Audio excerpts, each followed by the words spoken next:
Cerita ini fakta atau fiksi? Silakan putuskan sendiri.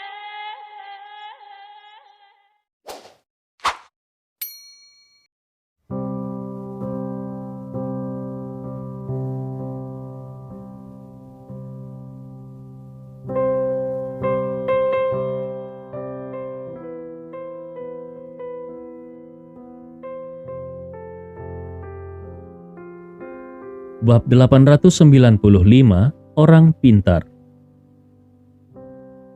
Pada saat ini terjadi keributan di gerbang utama Manor.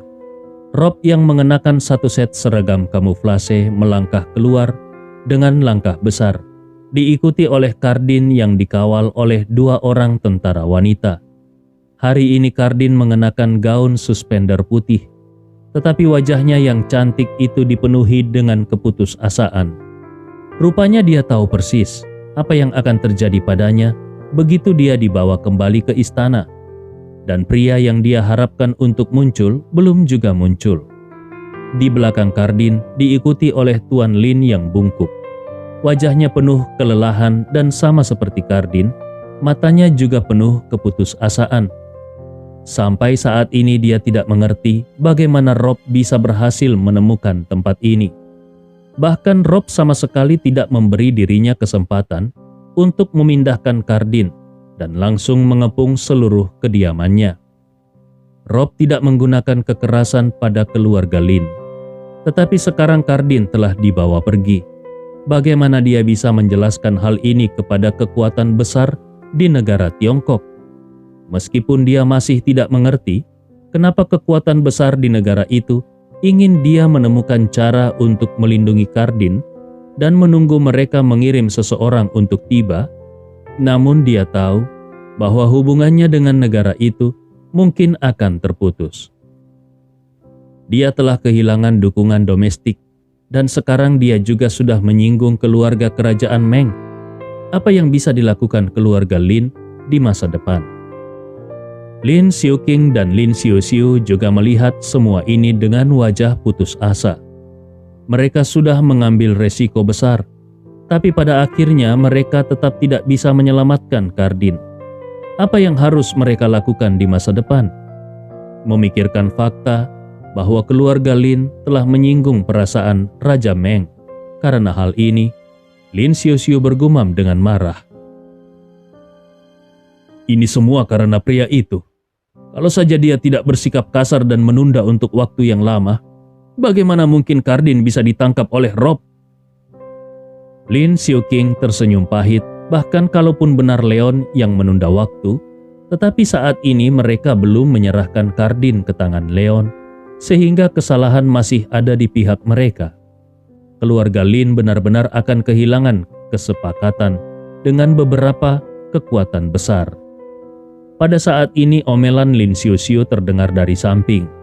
Hei, apa yang dilakukan idiot itu pada saat ini? Mungkinkah dia masih berencana untuk menyelamatkan sang putri sendirian? Lin Xiuqing tertegun sejenak, lalu dia mendongak.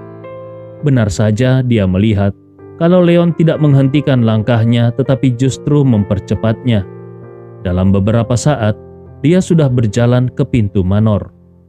Namun tentara Rob sudah berjaga-jaga dan lusinan moncong hitam diarahkan ke Leon. Lin Xiuxiu bertanya dengan cemas, "Saudaraku, apakah menurutmu kalau dia melakukan ini, maka Jenderal Rob akan berpikir bahwa keluarga Lin kita yang menyuruhnya?"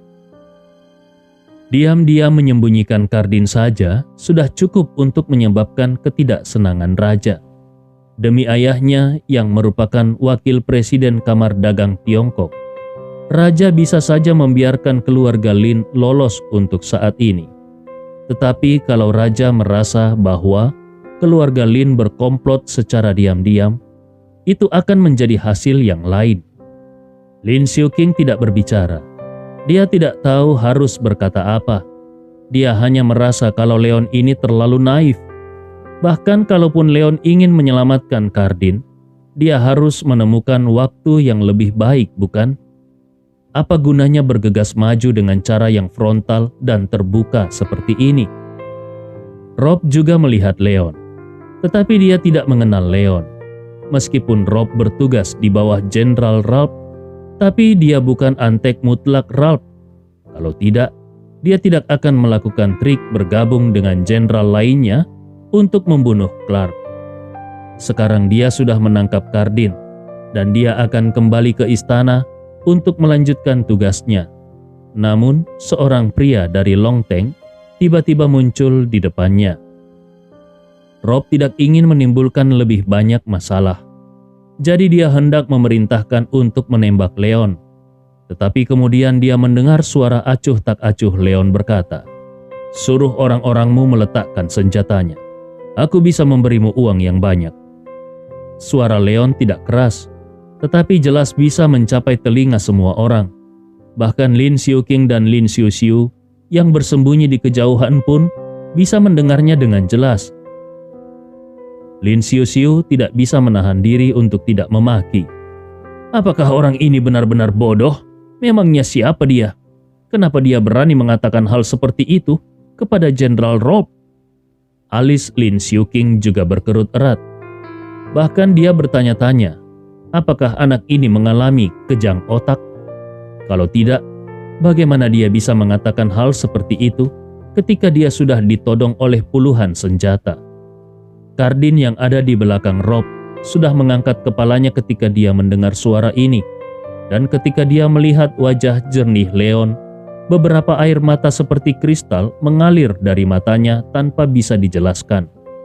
Leon datang. Leon benar-benar datang. Leon tidak menyerah pada dirinya. Tuan Lin juga belum pernah melihat Leon. Pada saat ini dia juga melihat orang asing yang tiba-tiba muncul ini dengan ekspresi bingung. Sementara Rob, dia juga terpana dengan kalimat ini. Uang yang banyak? Dari anak ini? Mungkinkah orang ini adalah orang saleh dari suatu tempat? Rob benar-benar tidak ingin berbicara omong kosong dengan orang gila. Jadi sambil melambaikan tangannya, dia mendengus dingin. Bunuh dia. Di kejauhan Lin bersaudara berbisik sambil hampir bersamaan. Ini sudah berakhir. Mereka semua tahu kalau pria bermarga Wood ini sudah tamat riwayatnya. Mereka hanya berharap keluarga Lin tidak akan terpengaruh karena ini. Tapi dengan segera mata mereka melebar dan mereka melihat ke depan dengan tidak percaya, seolah-olah mereka telah melihat hantu. Para prajurit yang mengangkat senjata mereka dan mengarahkannya ke Leon benar-benar jatuh satu demi satu pada saat ini. Dan ada lubang darah ekstra di dahi semua orang. Ada begitu banyak orang, namun tidak satupun dari mereka yang bisa menarik pelatuknya. Apa yang terjadi di sini? Di kejauhan mereka sama sekali tidak bisa melihat apa yang terjadi. Tetapi mata Rob berkontraksi dengan cepat pada saat ini. Jaraknya sangat dekat dan dia dengan jelas bisa melihat kalau beberapa ki tiba-tiba meledak dari tubuh pria aneh ini dan menikam dahi bawahannya dengan akurat. Lebih dari selusin tentara, termasuk salah satu penjaga yang berdiri di belakangnya, tewas pada saat mereka mengarahkan senjata ke arah Leon. Tiba-tiba dia memikirkan master alam bawaan Longteng yang pernah dia dengar dari bosnya sebelumnya, pemuda yang membantu Jenderal Ralph membunuh musuh bebuyutannya, yaitu Caron. Dan Putri Cardin juga diberikan kepada pemuda itu oleh Jenderal Ralph. Mungkinkah kali ini dia ada di sini untuk Putri Cardin? Hanya saja, bukankah ada rumor yang mengatakan kalau pemuda itu mati di kota Hades bersama Jenderal Ralph? Rob berjalan mundur dan bertanya dengan ketakutan, "Siapa namamu?" Dihadapkan dengan makhluk menakutkan yang bisa membunuh Caron secara paksa, di bawah perlindungan banyak tentara dengan senjata bermuatan, Rob tidak berpikir kalau tentara yang ada di sekitarnya ini bisa melindunginya. Leon menjawab dengan santai, "Namaku Leon Wood. Tentu saja, kau juga bisa memanggilku Yehe Wood." Ekspresi wajah Rob tiba-tiba berubah. Yehe? Ternyata itu benar-benar dia. Dia bahkan tidak mati. Setelah mengkonfirmasi identitas Leon, Rob seolah telah melihat iblis. Matanya penuh ketakutan dan dia segera meraung ke arah para prajurit yang ingin datang untuk melindunginya. "Jangan tembak! Jangan tembak! Cepat mundur!" Dia takut tindakan bawahannya akan menyebabkan ketidaksenangan Leon dan akhirnya akan membuatnya mati lebih cepat. Leon bisa membunuh lebih dari selusin bawahannya dalam sekejap mata. Jadi pada jarak sedekat ini tentu tidak akan sulit bagi Leon untuk membunuhnya. Melihat reaksi tajam Rob, Leon tersenyum tipis. "Kau orang yang pintar." Dia suka berurusan dengan orang pintar. Bab 896. Rob menyeka keringat dari dahinya dan tersenyum canggung. Bisakah dia bertahan kalau dia tidak pintar? Namun dia juga melihat kalau tampaknya Leon juga tidak benar-benar berniat membunuhnya. Kalau tidak seperti itu, kenapa Leon mengatakan omong kosong seperti itu kepadanya? Rob yang sedikit terpaku di dalam hatinya dengan paksa menekan rasa takut di hatinya dan berjalan ke arah Leon dengan senyuman di wajahnya. "Tuan Wood, apa yang kau inginkan untuk kulakukan?" Dia tidak peduli apa yang dipikirkan oleh bawahannya dan dia juga tidak peduli tentang bagaimana mata-mata yang diatur oleh raja untuk berada di sisinya akan melapor kepada raja mengenai sikapnya. Dibandingkan dengan hidupnya sendiri, semua itu bukanlah apa-apa. Dalam menghadapi keberadaan yang telah melampaui orang biasa, tidak ada gunanya melawan. Leon tidak mau repot-repot melihat Cardin, tetapi dia hanya tersenyum pada Rob dan berkata, "Bawa aku menemui Yang Mulia Raja." Jantung Rob berdebar kencang. Pemuda ini ingin pergi menemui Yang Mulia Raja? Apa yang akan dia lakukan? Berbicara dengan Yang Mulia Raja? Atau apakah dia ingin membunuh Yang Mulia Raja dan kemudian melantik sang putri untuk naik tahta? Meskipun Rob tidak tahu apa yang akan dilakukan oleh Leon, namun Rob tahu kalau dia tidak punya pilihan sama sekali. Jadi dia hanya bisa mengangguk patuh. Baiklah. Karena begitu dia pergi menolak, karena begitu dia berani menolak, dia pasti tidak akan bisa melihat matahari besok. Saat ini Leon menyapukan pandangannya pada perut bagian bawah Cardin yang belum menunjukkan tanda-tanda kehamilan dan menghela nafas pelan sambil berkata, "Kau tunggu saja aku di sini." Putri Cardin yang berstatus tinggi saat ini hanya bisa mengangguk patuh seperti domba kecil yang jinak dan berkata, "Baiklah," tapi hatinya sudah dipenuhi dengan kebahagiaan dan kegembiraan. Leon bukan hanya datang dan hidupnya terselamatkan, tapi dia sudah mengerti apa yang akan dilakukan Leon ketika Leon memutuskan untuk pergi ke istana.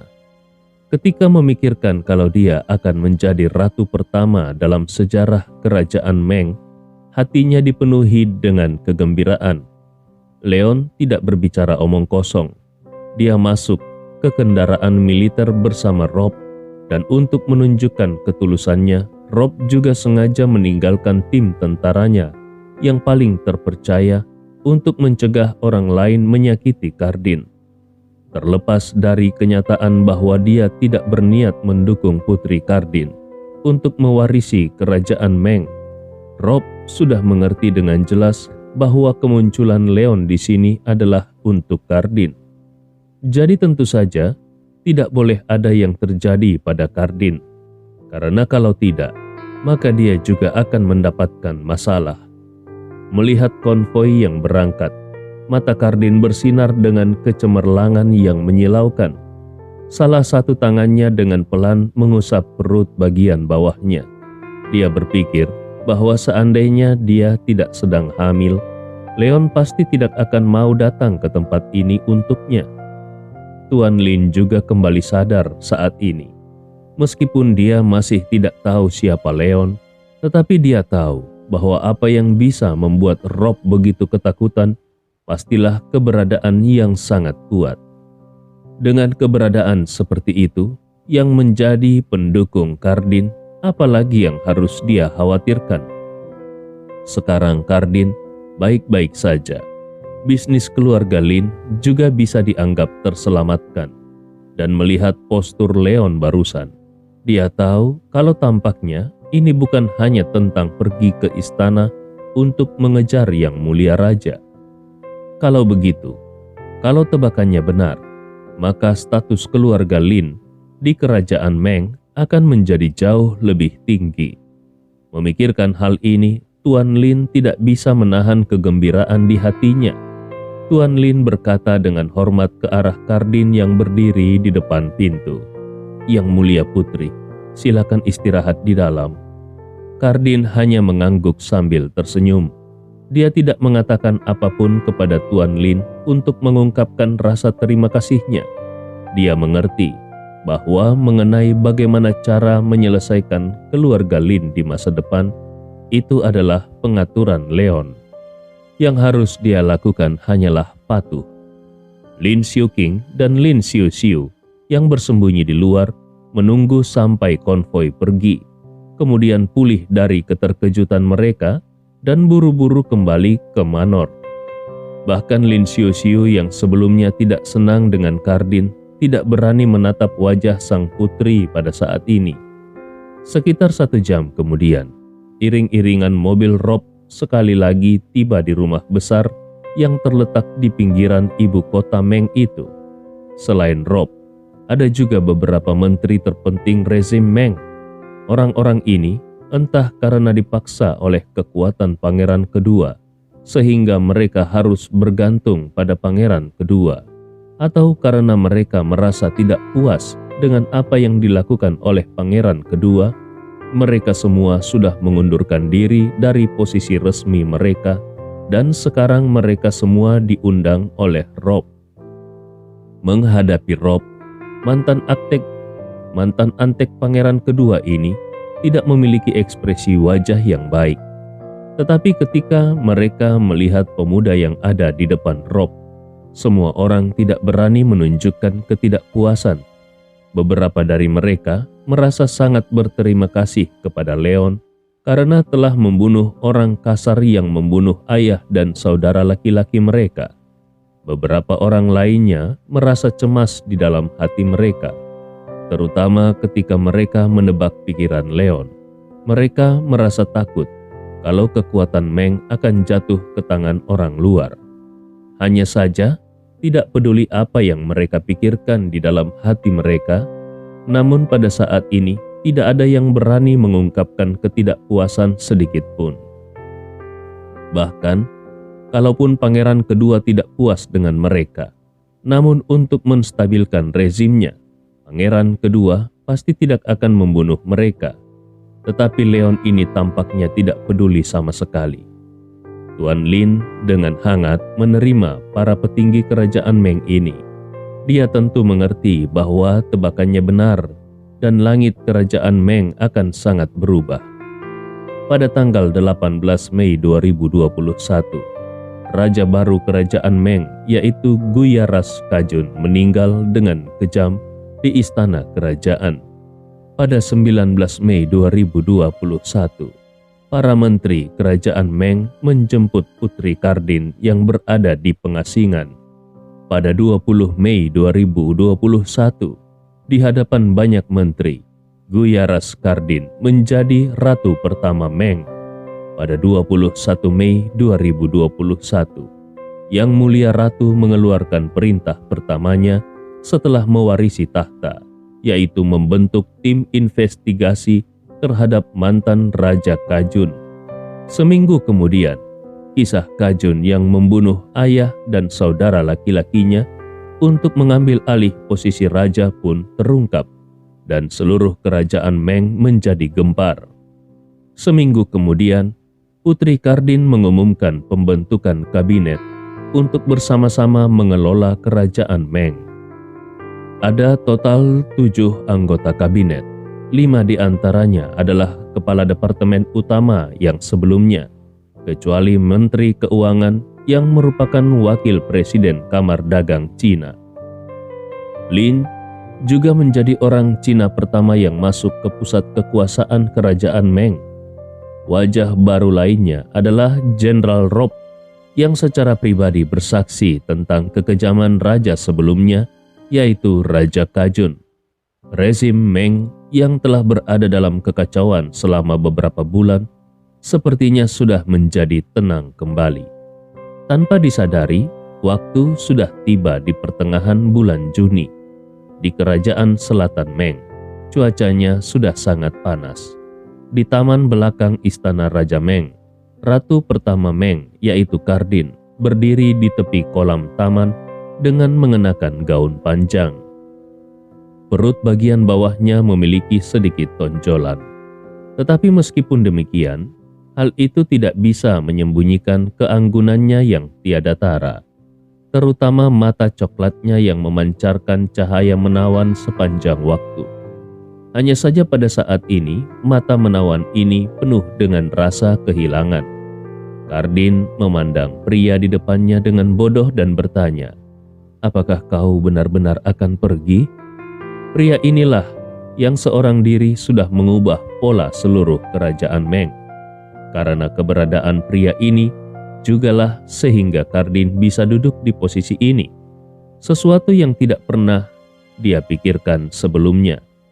Melihat tatapan enggan Kardin, Leon tampak tersenyum dan berkata, "Kau ingin aku tinggal?" Saat ini Leon juga tidak tahu apakah dia memang benar-benar enggan untuk pergi atau sengaja berpura-pura bersikap enggan.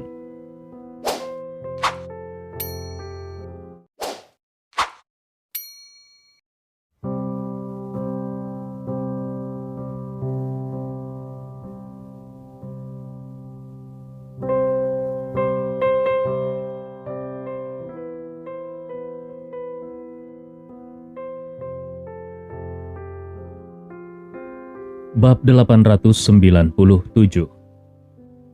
Tanpa ragu-ragu, Kardin mengangguk dengan penuh semangat.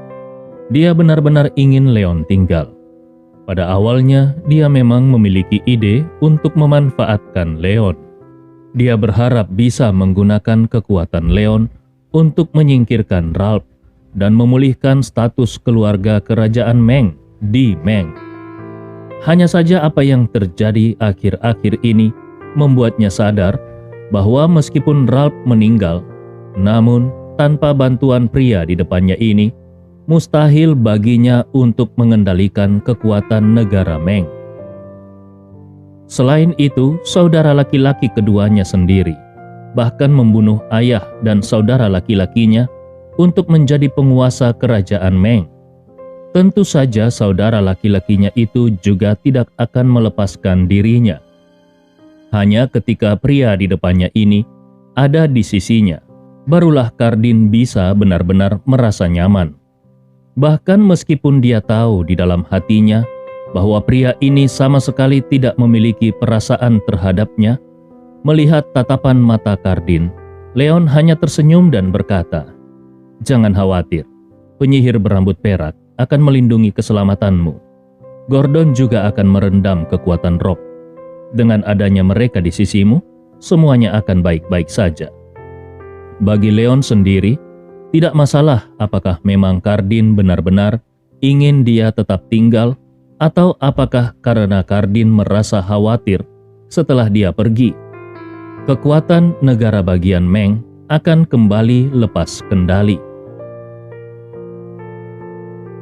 Bagaimanapun, janin yang ada di perut Kardin adalah darah dagingnya sendiri, dan demi kehidupan kecil itu, tidak mungkin baginya untuk mengabaikan keselamatan Kardin. Hanya saja dia tidak bisa tinggal di Meng sepanjang waktu. Jadi dia pun menyuruh penyihir berambut perak untuk bergegas datang dan melindungi Kardin dengan cermat. Setidaknya, untuk memastikan keselamatan Kardin. Dia juga mengatur agar Gordon tetap berada di sisi Rob dan menjabat sebagai letnan jenderal sambil memantau Rob dan melemahkan kekuatan di tangan Rob. Setidaknya ini tidak akan bisa membuat Rob menjadi panglima perang besar seperti Ralph. Ditambah lagi dengan adanya Tuan Lin dan dengan kemampuan Cardin, Leon percaya kalau itu sudah cukup untuk mengendalikan kekuatan kerajaan Meng. Cardin masih ingin mengatakan sesuatu, namun kali ini sebelum dia selesai berbicara, Leon sudah langsung menyela. "Baiklah, jangan berbicara lagi. Bagaimanapun juga, kau adalah ibu dari anakku. Aku akan sering datang di masa depan." Cardin pun menutup mulutnya dengan ekspresi keluhan di wajahnya. Hanya dengan melihat bahwa Leon masih bersikap acuh tak acuh seperti biasanya, dia langsung mengerti bahwa tidak akan mungkin baginya untuk menahan Leon dengan taktik sekecil ini. Dalam analisis terakhirnya, dia merasa kalau pendekatan awalnya yang ingin memanfaatkan Leon sudah membuat Leon kehilangan minat kepadanya. Akhirnya Cardin hanya bisa berkata, "Aku tahu, kau tidak perlu khawatir. Aku akan merawat anak kita dengan baik. Aku hanya berharap ketika anak itu lahir, kau bisa berada di sisiku." Leon mengangguk. "Baiklah, aku akan datang." Cardin tidak mengatakan apa-apa lagi. Dia hanya berinisiatif untuk melangkah maju dan memeluk Leon dengan erat. Leon sedikit tertegun, tapi dia tidak menolak. Dia juga mengulurkan tangannya dan memeluk Cardin. Setelah itu Leon berjalan ke arah penyihir berambut perak. Pada saat ini, penyihir berambut perak mengenakan jaket kulit hitam dan celana kulit. Rambut putih keperakannya yang panjang hampir menjuntai ke betisnya, dan itu membuat wajahnya yang semula tidak terlalu cantik, secara mengejutkan menjadi jauh lebih cantik. Kalau dia dan Cardin berdiri bersama, dia tidak akan kalah menarik dari Cardin. Melihat Leon yang sudah lama tidak dilihatnya, ekspresi tersenyum muncul di wajah acuh tak acuh penyihir berambut perak. Tentu saja Leon mengerti kenapa penyihir berambut perak menunjukkan ekspresi seperti itu. Bukankah itu karena dia berpikir kalau Leon benar-benar menghamili putri Cardin? Tapi dia tidak boleh menyalahkan Leon untuk hal itu, karena pada saat itu Leon tidak punya pilihan. Leon tidak mau repot-repot menjelaskan hal-hal ini kepada penyihir berambut perak. Jadi dia langsung berkata, "Apa yang kau katakan sebelumnya bisa kau diskusikan dengan Cardin. Aku sudah memberitahunya." Penyihir berambut perak dilahirkan dalam suku Satsuma yang merupakan pejuang alami. Hanya saja lingkungan hidup suku Satsuma sangat keras. Pada awalnya penyihir berambut perak setuju untuk menjadi pengawal Leon hanya untuk menghasilkan uang agar dia bisa mendukung keluarganya. Tetapi setelah bergaul begitu lama, mereka semua sudah seperti teman. Kali ini Leon menyuruh penyihir berambut perak bergegas ke Meng untuk melindungi Cardin. Itu juga merupakan kepercayaan mutlak Leon kepadanya. Dan penyihir berambut perak juga menawarkan kalau dia bisa merekrut sekelompok pengawal Praetorian untuk melindungi keluarga kerajaan Meng, sehingga keselamatan anggota keluarga kerajaan bisa lebih terjamin. Tentu saja Leon tidak punya alasan untuk menolak. Pertama, orang-orang itu bisa membantu penyihir berambut perak. Dan kedua, Satsuma adalah pejuang alami. Jadi kalau mereka dapat merekrut sekelompok prajurit Satsuma untuk menjadi pengawal Praetoria kerajaan Meng, keamanan Putri Cardin pasti akan lebih terjamin. Lagi pula bukan Leon yang akan membayar gajinya. Jadi kenapa dia tidak setuju? Faktanya, pada awal tahun lalu, Leon telah mengusulkan agar penyihir berambut perak memilih beberapa elit dari klan Satsuma, tetapi pada saat itu penyihir berambut perak tidak setuju. Alasannya adalah karena Leon sendiri merupakan sosok pria yang kuat. Jadi tidak ada gunanya menempatkan pengawal di sisi Leon. Leon tidak banyak bicara pada saat itu. Penyihir berambut perak mengangguk setuju. Baiklah, sekarang dia sudah tidak merasa sungkan kepada Leon. Setelah mengucapkan selamat tinggal pada penyihir berambut perak dan Cardin, Leon pun kembali ke Tiongkok di bawah pengawalan Gordon. Sepanjang jalan, Leon tidak memberitahu Gordon apa-apa lagi. Dia percaya bahwa dengan kemampuan Gordon, Gordon akan bisa masuk ke dalam dunia militer kerajaan Meng. Tepat ketika Leon kembali ke Nanhe, di kota Yundong, provinsi Nanyun, di sebuah villa di komunitas kelas atas, Lei Qianqiu, penguasa dari sekte Lei, yang pernah menjadi salah satu dari 3 geng besar di kota Kunyun, sedang duduk di sofa di ruang tamu. Di sampingnya, ada seorang wanita cantik yang hanya mengenakan kain tile. Lei Qianqiu sama sekali tidak menghiraukan wanita tersebut. Tetapi dari waktu ke waktu dia hanya melihat ke atas. Wanita itu menatap Lei Qianqiu dengan genit. Matanya penuh senyuman dan dia berkata, "Tuan Sekte, tidak ada gunanya bagimu untuk cemas. Kekuatan tempur Tuan Luzu sangat luar biasa. Dia tidak akan turun sebelum 1 jam. Kalau kau memiliki sesuatu untuk diberitahukan kepadanya, katakan saja kepadaku. Nanti ketika Tuan Luzu sudah selesai, aku akan segera memberitahunya." Kalau Leon ada di sini, dia pasti akan mengenali secara sekilas kalau wanita ini adalah gadis berambut merah Fox Meir yang berada di Taoyuan Internasional dan membuat jantung Yuan Wukai berdebar-debar. Pada saat itu, dia mengandalkan dukungan Liu Dongming dan sama sekali tidak memberikan wajah kepada Yuan Wukai. Namun akhirnya wajahnya ditampar oleh Leon dan dia dibawa pergi dari Taoyuan Internasional oleh Liu Dongming. Dan kemudian, ketika ayah Liu Dongming dikalahkan oleh Liu Xian'er, dia juga meninggalkan Rongdu dan datang ke Nanyun. Akhirnya, dia diambil oleh Luzu dan dia berhasil membuat Luzu seorang master alam bawaan yang berkultivasi di alam ke-9 jatuh cinta kepadanya, sehingga dia pun terus tinggal di sisi Luzu. Baru saat inilah Lei Qianqiu menatap Fox Meir. Faktanya dia sedikit menyesalinya di dalam hatinya. Seandainya dia tahu kalau wanita ini sangat terampil sehingga bisa membuat Luzu jatuh cinta padanya, dia tidak akan pernah mengirim wanita ini ke sisi Luzu. Hanya saja tidak ada gunanya menyesalinya sekarang. Lei Qianqiu dengan terpaksa menekan amarah di hatinya dan berkata dengan pelan, "Tidak apa-apa, aku akan menunggu saja." Fox Meir hanya tersenyum. "Baiklah, kalau begitu anggap saja ini rumahmu sendiri." Kemudian dia duduk dengan santai di seberang Lei Qianqiu dan bersikap seolah-olah Lei Qianqiu tidak ada. Lei Qianqiu mengerutkan keningnya. Dia masih tidak bisa mengerti dengan kultivasi Tuan Luzu. Bagaimana dia bisa jatuh cinta dengan wanita seperti ini? Pada saat ini, ada suara pintu yang terbuka di atas dan kemudian Tuan Luzu yang mengenakan jubah hijau tua dengan kulit gelap dan warna rambut yang berwarna-warni berjalan turun selangkah demi selangkah. Fox Meir tersenyum sedikit dan Lei Qianqiu dengan cepat berdiri dan bersikap hormat. Bab 898. Kerajaan Meng bertetangga dengan Longteng di utara dan dibatasi oleh Sungai Jinsa.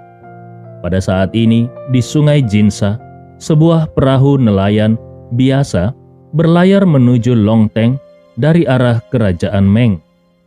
Hanya ada 2 orang di kapal nelayan itu, yaitu seorang nelayan yang mengenakan jas hujan jerami yang saat ini berdiri di buritan untuk mengendalikan arah kapal nelayan, dan seorang pria bermantel kain duduk diam di haluan kapal. Pria bermantel kain itu adalah Leon. Saat ini dia hanya duduk diam di haluan kapal sambil memandangi gunung di depannya. Tetapi di pikirannya sudah kembali ke kota Nanhe. Setiap kali dia memikirkan kata-kata Yan Rou sebelum berpisah, hatinya merasa tersentuh. Bagaimana dia bisa mengecewakan wanita yang memiliki kasih sayang yang mendalam pada dirinya seperti itu? Saat Leon memikirkannya, perahu nelayan telah tiba di tepi sungai di sisi Longteng. Ini bukan dermaga terbengkalai, tempat dia melakukan perjalanan ke kerajaan Meng pada hari itu. tetapi ini adalah tempat yang lebih terpencil. Ini juga sesuatu yang tidak bisa dihindari di seluruh wilayah perbatasan. Karena garis perbatasan terlalu panjang, maka apakah itu di Kerajaan Meng atau di Longteng, tidak mungkin untuk menempatkan pasukan di seluruh garis perbatasan. Namun akan sering ada pasukan yang berpatroli di garis perbatasan, tapi rute mereka terus berubah. Sebenarnya Leon selalu merasa sedikit penasaran dengan nelayan ini. Sungai Jinsa sedang berombak. Jangankan perahu nelayan biasa semacam ini, bahkan kalaupun itu adalah kapal barang, kapal itu bisa menabrak karang dan berbalik kapan saja. Terbalik kapan saja merupakan bencana yang pasti dihindari oleh setiap kapal. Tetapi di bawah kendali nelayan tua ini, perahu nelayan sekecil itu bisa bolak-balik dengan aman. Hanya saja setiap orang pasti memiliki rahasianya sendiri. Jadi Leon tidak pernah bertanya. Leon bahkan hanya berbicara beberapa kata kepada nelayan tua itu. Setelah nelayan itu menghentikan perahu, dia melengkungkan tangannya ke arah Leon dan berkata, "Tuan muda, aku hanya bisa mengantarmu ke sini. Setelah melewati pegunungan dan hutan dari sisi ini, akan ada jalan tua. Orang-orang tua Su seharusnya sudah menunggu di sana." Sikapnya tidak terlalu hormat, tetapi sangat sopan. Leon mengangguk. "Baiklah, kau sudah bekerja keras untukku kali ini." Leon bukan tipe anak yang manja, jadi sama sekali tidak sulit baginya untuk berjalan di jalan pegunungan kecil. Nelayan itu tersenyum, sudah seharusnya. Leon juga tersenyum dan tidak mengatakan apa-apa lagi. Dia melambaikan tangannya kepada nelayan itu, lalu melompat dari perahu nelayan dan berjalan menuju hutan pegunungan. Pepohonan di hutan pegunungan sangat rimbun dan tidak banyak jalan yang bisa dilalui orang. Mungkin karena alasan inilah, bahkan tentara yang seharusnya berpatroli pun jarang lewat ke sini. Leon tidak khawatir ditemukan oleh tentara yang berpatroli. Dengan koneksinya, bahkan kalaupun dia tertangkap, itu tidak akan menjadi masalah besar. Setelah berjalan lebih dari setengah jam, Leon melewati hutan pegunungan dan benar saja, dia melihat jalan beraspal. Tetapi jalan ini terlalu tua, dengan rumput liar di kedua sisinya. Permukaan jalan juga berlubang dan mobil biasa benar-benar tidak akan bisa lewat di sini. Hanya jenis kendaraan off-road yang bisa lewat. Setelah menoleh ke kedua sisi jalan, Leon tidak melihat orang yang dikirim oleh Su Sanyin. Dia sedikit mengernyit. Dia mengeluarkan ponselnya, tetapi dia menemukan bahwa di sini tidak ada sinyal sama sekali. Dia tidak punya pilihan selain berjalan di sepanjang jalan ke arah kota Nanhe. Dia belum berjalan jauh ketika dia melihat sebuah minivan diparkir di tengah jalan dan di belakang minivan itu ada sebuah SUV Land Rover. Tetapi jendela SUV Land Rover itu pecah dan bahkan ada banyak noda darah mengalir ke bawah. Alis Leon sedikit berkerut. Dia langsung merunduk ke semak belukar yang ada di sebelahnya dan sedikit demi sedikit dia berjalan ke arah depan. Pada saat ini dia melihat seorang pria berseragam kamuflase sedang bersandar di sisi van sambil merokok. Sementara beberapa pria kekar berjalan keluar dari sisi lain semak belukar. Pria yang bersandar di sisi van adalah yang pertama berbicara. "Sudah dibersihkan?" Salah satu dari pria kekar itu mengangguk. "Sudah, semuanya sudah beres." Pria yang bersandar di sisi truk dengan santai melemparkan puntung rokok ke tanah dan berkata, "Kalau begitu, cepat masuk ke dalam mobil. Jangan menunda-nunda lagi." Setelah mengatakan itu, dia berbalik dan menarik pintu mobil lalu melompat ke dalam mobil. Beberapa pria kekar lainnya naik ke kursi penumpang. Beberapa masuk ke kompartemen belakang dan beberapa berjalan langsung ke Land Rover dan menyalakan Land Rover. Leon melihat plat nomor Land Rover itu. Plat nomornya adalah plat nomor kota Nanhe.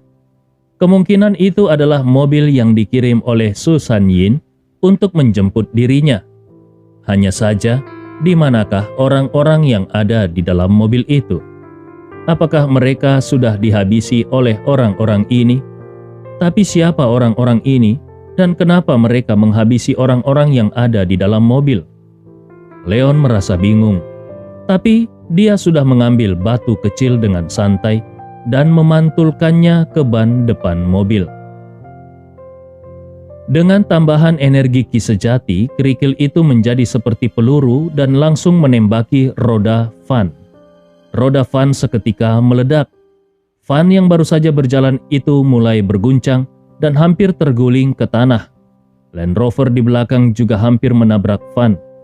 Pria kekar di Land Rover menjulurkan kepalanya dan mengajukan pertanyaan. "Hei, apa yang terjadi?" Pria yang pertama kali bersandar di sisi van untuk merokok sudah melompat keluar dari van dan mengutuk, "Sial, banku kempes lagi." Yang lain juga turun dari mobil dan datang ke sisi kanan van. Benar saja, mereka melihat ban depan van itu benar-benar pecah. Seorang pria kekar dengan kalung emas di lehernya berjalan bertanya dengan sangat tertekan, "Ini benar-benar sial. Padahal aku baru saja mengganti bannya dan tidak ada ban serep tambahan. Apa yang harus aku lakukan?" Tidak ada yang menjawabnya.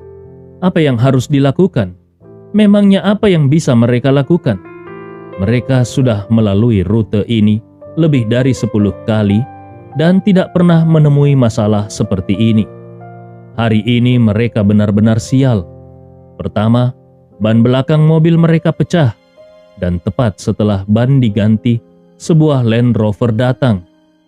Agar bisnis mereka yaitu membunuh orang tidak ketahuan, mereka pun membunuh orang-orang yang ada di Land Rover dan membuang mayatnya. Tetapi kemudian bannya pecah kembali dan tidak ada ban serepnya. Tidak ada orang dalam radius puluhan mil. Lalu kemana mereka harus mengganti ban? Bahkan kalaupun ada, mereka tidak akan berani pergi ke sana. Pada akhirnya, pria yang mengemudikan van itu sendiri yang membuat keputusan. "Ayo kita turun ke bawah dan berjalan kaki. Kita tidak bisa menghabiskan waktu di sini." Kerumunan itu menghela nafas sejenak. Baiklah. Mereka baru saja hendak melakukan apa yang diperintahkan pemimpin, tetapi tiba-tiba mereka melihat seorang pria tampan dengan kemeja kain berdiri di pinggir jalan. Semua orang memandang Leon seperti hantu. Sejak tadi mereka tidak melihat ada orang yang datang. Lalu dari mana anak ini berasal? Namun reaksi orang-orang ini cukup cepat. Mereka mengeluarkan pistol mereka sesegera mungkin dan mengarahkannya kepada Leon. Kelopak mata Leon sedikit terangkat. Ternyata dugaannya benar. Orang-orang yang dikirim oleh Su Sanyin untuk menjemputnya benar-benar dibunuh oleh orang-orang ini. Tapi kenapa mereka membunuh mereka? Menghadapi moncong senjata yang hitam itu, Leon membuka mulutnya dan berbicara untuk pertama kalinya. "Saudaraku, apakah kalian sedang syuting film?" "Syuting film? Beberapa orang yang akan menembak saling memandang satu sama lain. Siapa yang syuting di tempat seperti ini?"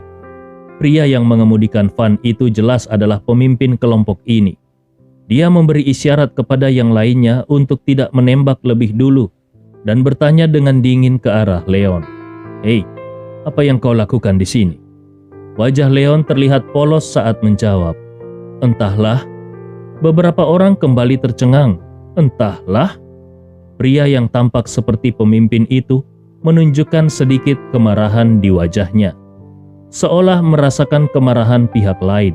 Leon buru-buru berkata lagi, "Teman-teman sekelasku dan aku pergi jalan-jalan, tapi entah bagaimana aku tersesat." Alis beberapa pria berkerut pada saat bersamaan.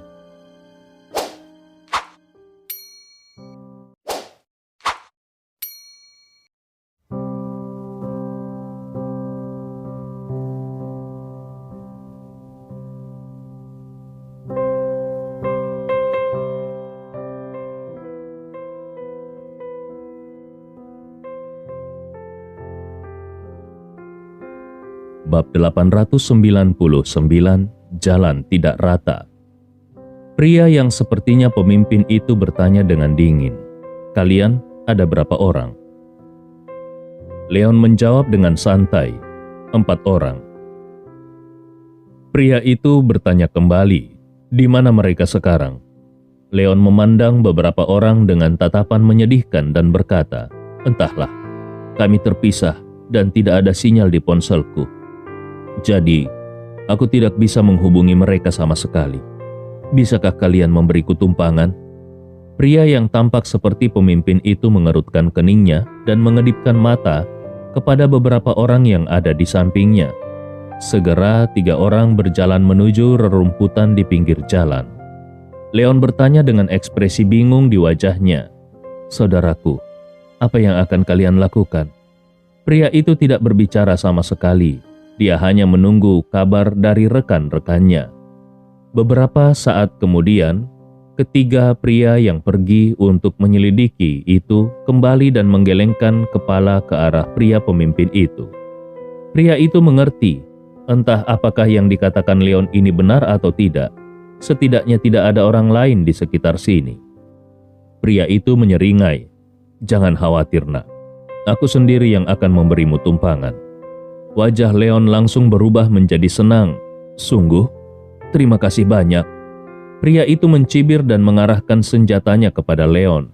Dia berkata sambil bersiap untuk menarik pelatuknya, "Tidak perlu berterima kasih." Tapi sebelum dia bisa menarik pelatuknya, senyumnya sudah membeku di tempat.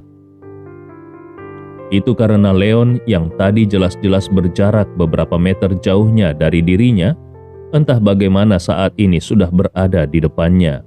Leon bahkan meraih tangannya yang sedang memegang pistol. Pria itu segera merasakan kekuatan yang tak terbayangkan datang kepadanya. Tangannya yang memegang pistol mengeluarkan suara tulang yang retak, dan dia tidak bisa memegang pistol yang ada di tangannya, sehingga pistol itu pun jatuh. Pistol itu langsung ditangkap oleh Leon. Perubahan mendadak ini membuat ekspresi wajah yang lainnya sangat berubah. Namun reaksi mereka juga cukup cepat. Mereka langsung mengangkat pistol mereka satu demi satu dan hendak membunuh Leon. Tapi kecepatan Leon masih lebih cepat daripada mereka. Pada saat orang-orang itu meraih pistol mereka, Leon sudah dengan cepat mengangkat pistolnya dan menarik pelatuknya. Kemudian, terdengar suara beberapa tembakan berturut-turut. Kecuali pria yang tangannya dipatahkan olehnya, semua orang memiliki lubang darah ekstra di dahi mereka, dan mereka jatuh dengan wajah ketakutan. Melihat semua rekannya mati dalam sekejap, mata pemimpin itu penuh dengan ketakutan. Dia bahkan melupakan rasa sakit dari pergelangan tangannya yang patah. Anak muda ini pasti seorang master. Mungkinkah dia adalah anggota pasukan khusus? Leon tidak melihat mayat-mayat itu, tetapi dia hanya mengangkat senjatanya dan mengarahkannya ke orang terakhir sambil berkata, "Katakan padaku, apa yang kalian lakukan? Kenapa kalian membunuh pemilik Land Rover itu?" Setelah tertegun sesaat, pria itu mencibir, "Hei, apakah kau benar-benar akan melepaskanku kalau aku mengatakannya?" Pria itu tahu bahwa dengan ketegasan tindakan Leon, tidak akan mungkin Leon membiarkannya pergi.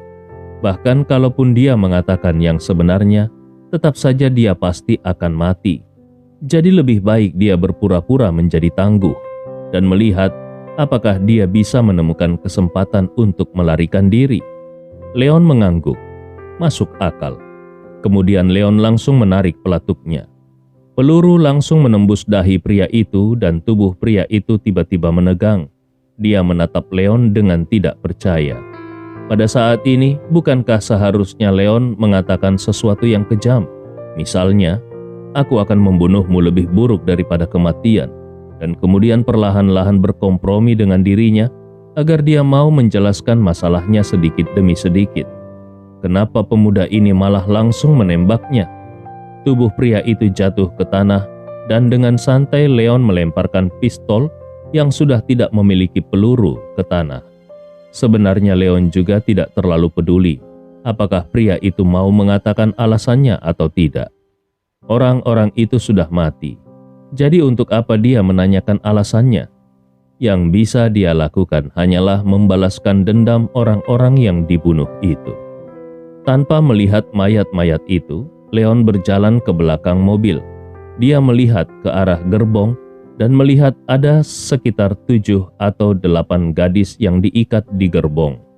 Mulut mereka disumpal satu persatu dan mata mereka menatap Leon dengan penuh kepanikan. Leon segera mengerti bahwa sekelompok orang tadi pasti kelompok pedagang manusia. Mereka berencana untuk mengambil jalan ini dan menjual gadis-gadis muda ini ke Liga Selatan.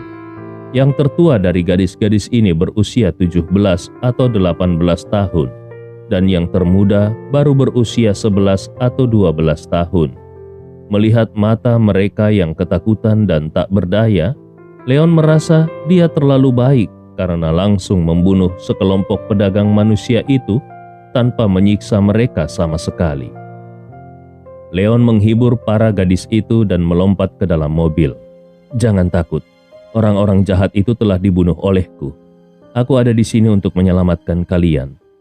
Tetapi sepertinya gadis-gadis ini tidak mempercayai kata-kata Leon. Mereka menjadi lebih ketakutan dan secara naluriah mereka bersembunyi di belakang satu sama lain ketika mendengar pembunuhan sudah terjadi. Namun ketika Leon mulai melonggarkan ikatan mereka, rasa ketakutan di mata mereka sedikit melemah.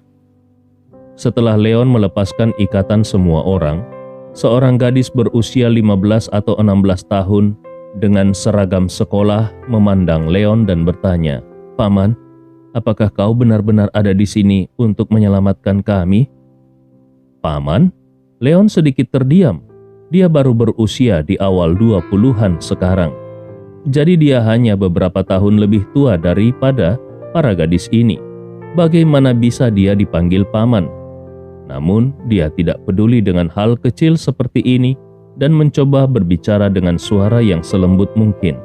"Tidak masalah kalau kalian sekarang tidak percaya padaku. Tapi ketika kalian keluar dari mobil, kalian pasti akan percaya." Setelah berbicara, Leon sudah melompat keluar dari mobil terlebih dahulu. Gadis-gadis itu masih merasa sedikit takut. Tetapi pada akhirnya gadis yang pertama berbicaralah yang mengumpulkan keberanian untuk melompat keluar dari mobil. Dia melihat beberapa pria yang menangkap mereka sudah tergeletak di genangan darah. Gadis itu menatap Leon dengan heran. "Paman, apakah kau melakukan semua ini sendirian?"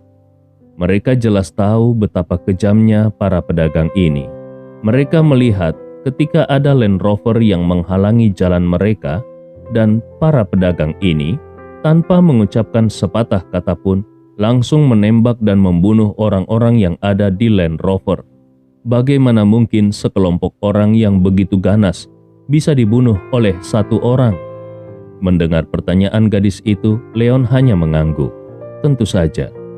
Mulut gadis itu berubah menjadi bentuk O, dan ada sinar pemujaan di matanya yang ketakutan. Itu adalah wajah yang takjub.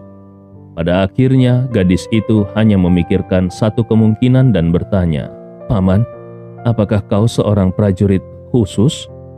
Leon berkata dengan santai, Aku pernah menjadi tentara. Sekarang bisakah kau memberitahuku apa yang terjadi sebelum aku datang?" Leon memang pernah menjadi anggota pasukan khusus tim Huya, jadi dia tidak berbohong. Gadis itu tampaknya berangsur-angsur pulih dari ketakutannya, jadi dia pun menceritakan apa yang terjadi sebelumnya. Seperti dugaan Leon, orang-orang yang dikirim oleh Su Sanyin untuk menjemputnya memang mengemudi ke sini, tetapi mereka diblokir oleh truk yang kempes bannya, dan ketika mereka turun untuk bertanya, para pedagang ini menembak mereka secara langsung. Mayat mereka juga dibuang ke semak belukar. Sementara gadis-gadis ini hampir semuanya berasal dari kota Yundong, dan mereka semua adalah sekelompok siswa sekolah. Namun, kecuali sepasang anak kembar, yang lainnya tidak berasal dari sekolah yang sama. Mereka semua ditangkap dari berbagai tempat. Saat ini gadis yang pertama berbicara mengumpulkan keberaniannya untuk melihat Leon dan bertanya, "Paman, bisakah kau mengantarkan kami pulang?" Melihat mata jernih gadis itu, Leon mengangguk ringan. "Oke, tapi kalian harus menungguku di sini sebentar." Leon tidak mungkin meninggalkan gadis-gadis muda itu di hutan belantara, bukan? Setelah mendapatkan janji Leon, gadis-gadis itu pun menghela nafas lega. Sementara itu, Leon berbalik dan berjalan menuju semak belukar tempat beberapa pria kekar berjalan keluar tadi. Sebelum Leon melangkah lebih jauh, dia melihat dua mayat yang tergeletak di sana dengan dingin. Leon hanya bisa menghela nafas. Bab 900. Di sebuah jalan raya tua yang bobrok di perbatasan Nanyun, sebuah Land Rover dengan jendela yang pecah secara perlahan melaju ke arah kota Yundong. Tentu saja yang mengemudikan mobil adalah Leon. Di kursi penumpang, ada 2 gadis dan 5 gadis lainnya berdesakan di belakang. Ini juga berkat fakta bahwa Land Rover memiliki ruang interior yang relatif besar, dan ditambah dengan gadis-gadis ini masih sangat muda dan bertubuh mungil dan ramping. Jadi mereka bisa berdesakan di dalam mobil. Mengenai 2 bersaudara yang meninggal secara tidak adil, Leon tidak bisa membawa mayat mereka. Jadi dia hanya berencana untuk menunggu di mana ada sinyal. Lalu dia akan memberitahu Susan Yin dan menyuruh menangani 2 bersaudara itu. Namun, sebelum mereka tiba di tempat yang memiliki sinyal, Land Rover kembali mogok dan berhenti. Sebelum Leon bisa mengeluh, dia melihat sekelompok mobil polisi dengan sirine yang menyala. Seorang polisi wanita jangkung dan cantik melompat keluar dari mobil polisi bersama sekelompok polisi bersenjata lengkap dan mengepung Land Rover. Leon menoleh ke arah gadis yang duduk di kursi penumpang dan berkata kepada gadis paling pemberani itu, "Sepertinya orang tuamu sudah menelpon polisi." Nama gadis itu adalah Su Mengqi. Dia tinggal di kota Yundong dan merupakan gadis yang tercantik dalam kelompok gadis ini. Pada saat ini, Su Mengqi sedang memangku gadis kecil lainnya. Su Mengqi menghela nafas. Apa gunanya menelpon polisi? Kalau bukan karena paman, kami semua mungkin sudah dijual ke luar negeri.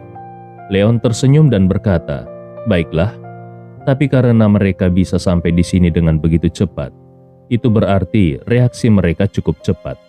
Sekarang, ayo kita keluar dari mobil." Su Mengqi mengangguk. "Baiklah, paman." Gadis-gadis lain juga membuka pintu mobil dan melompat turun. Namun mereka melihat moncong senjata hitam sudah diarahkan ke sisi mereka.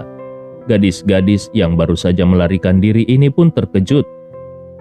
Su Mengqi yang cukup tenang bisa melihat kalau senjata ini tidak ditujukan pada dirinya dan orang lain, tetapi kepada Leon. Karena takut polisi yang datang terlambat ini akan memperlakukan Leon sebagai orang jahat, dia pun buru-buru berbicara, "Jangan menembak, paman inilah yang menyelamatkan kami." Banyak polisi yang tertegun sejenak. Kemudian mereka semua menoleh untuk melihat polisi wanita yang cantik itu. Nama polisi wanita itu adalah Zhou Xinyan. Dia baru berusia 26 tahun. Tetapi, dia sudah menjadi kapten brigade polisi kriminal kota Yundong. Jangan melihat dirinya yang masih muda dan cantik. Sebenarnya kemampuannya sangat kuat, dan dia telah memecahkan beberapa kasus terpenting di kota Yundong dalam beberapa tahun terakhir ini. Termasuk kasus penculikan dan perdagangan ini. Dia adalah orang pertama yang menyimpulkan kemungkinan rute penyelundupan pedagang manusia dan membawa pasukan untuk mengejar mereka sesegera mungkin. Namun, siapa sangka ketujuh gadis yang diculik itu sudah diselamatkan sebelum mereka sempat mengejar para pedagang manusia itu. Tatapan polisi wanita itu tertuju pada tubuh Leon. Satu set pakaian kain sederhana dan wajah yang halus. Tampaknya anak ini adalah seorang mahasiswa. Benarkah anak seperti ini mampu menyelamatkan gadis-gadis ini dari tangan kelompok penjahat ganas itu? Zhou Xinyan tidak bisa mempercayainya, tetapi dia merasa kalau gadis-gadis ini tidak punya alasan untuk berbohong. Dia melambaikan tangannya dengan ringan dan berkata sambil berteriak, "Bawa semua orang kembali ke kantor polisi terlebih dahulu." Kemudian semua petugas menurunkan senjata mereka dan mulai mengajak gadis-gadis itu untuk masuk ke dalam mobil. Zhou Xinyan berkata kepada Leon, "Silakan, kau juga ikut ke kantor polisi bersama kami dan memberikan keterangan." Leon mengangguk. "Baiklah." Dia tahu bahwa ini adalah prosedur yang diperlukan. Zhou Xinyan memberi jalan dan menunjuk ke arah mobil polisi yang dia kendarai sambil berkata, "Masuklah ke dalam mobil itu." Leon baru saja hendak masuk ke dalam mobil yang ditunjuk polisi wanita itu, tetapi Su Mengqi sudah berlari dan menarik lengan Leon sambil berkata kepada Zhou Xinyan, "Aku ingin pergi dengan pamanku." Zhou Xinyan mengerutkan keningnya, tapi pada akhirnya dia mengangguk. Su Mengqi bersorak dan menarik Leon agar masuk ke dalam mobil polisi. Namun, Zhou Xinyan tidak segera masuk ke dalam mobil, tetapi dia memanggil seorang polisi, dan membisikkan beberapa patah kata di telinga polisi tersebut. Kemudian dia membuka pintu kursi penumpang dan duduk di dalamnya. Di bawah kepemimpinan Zhou Xinyan, lusinan mobil polisi berbalik dan melaju menuju kota Yundong, tetapi ada beberapa mobil yang tetap tinggal. Leon tahu bahwa mereka pasti pergi ke tempat kejadian untuk menyelidiki situasinya. Setelah berkendara di jalan selama lebih dari 1 jam, konvoi pun tiba di kantor polisi kota Yundong. Zhou Xinyan memberi isyarat kepada bawahannya untuk merawat gadis-gadis itu, dan pada saat yang sama dia juga meminta mereka untuk memberitahu orang tua gadis-gadis ini. Dan Leon juga dibawa ke ruang interogasi. Setelah Leon duduk, Zhou Xinyan menutup pintu besi dengan keras dan menatap Leon dengan tatapan yang merendahkan.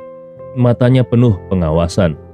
Dalam perjalanan pulang barusan, bawahannya sudah memberikan kabar bahwa pelaku penculikan sekelompok gadis ini semuanya telah tewas di jalan dan semuanya terbunuh oleh satu tembakan. Satu-satunya pengecualian adalah Huang Gouzi, pria yang tangan kanannya dipelintir dengan keras oleh Leon. Dari analisis tempat kejadian, dapat diasumsikan bahwa seseorang menghentikan pria tersebut sebelum dia bisa menembak, lalu mematahkan lengannya dan menyambar pistolnya, kemudian membunuh orang itu. Ditambah dengan pengakuan gadis-gadis di jalan, pada dasarnya dapat disimpulkan bahwa orang yang membunuh Huang Gouzi dan yang lainnya adalah pria tampan yang ada di depannya ini. Selain itu, 2 mayat juga ditemukan tidak jauh dari tempat kejadian.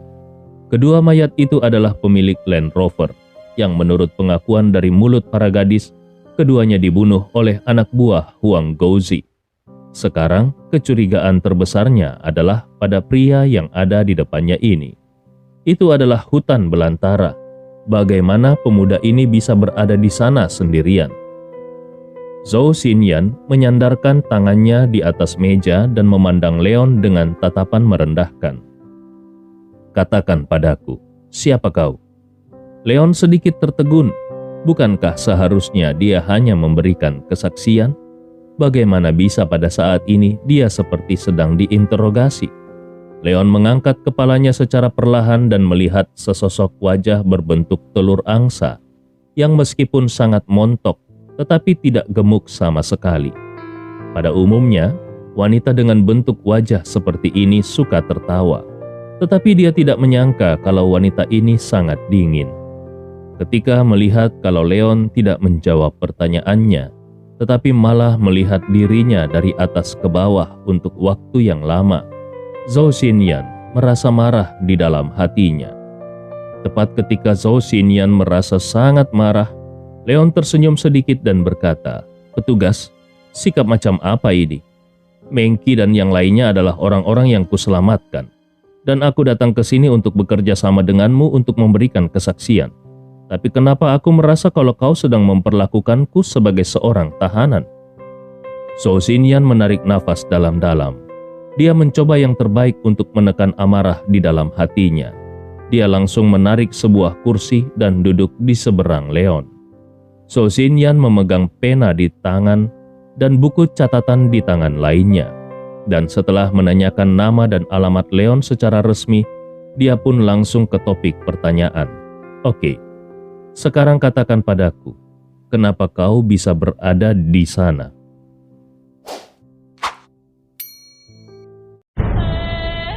Cerita ini fakta atau fiksi? Silakan putuskan sendiri.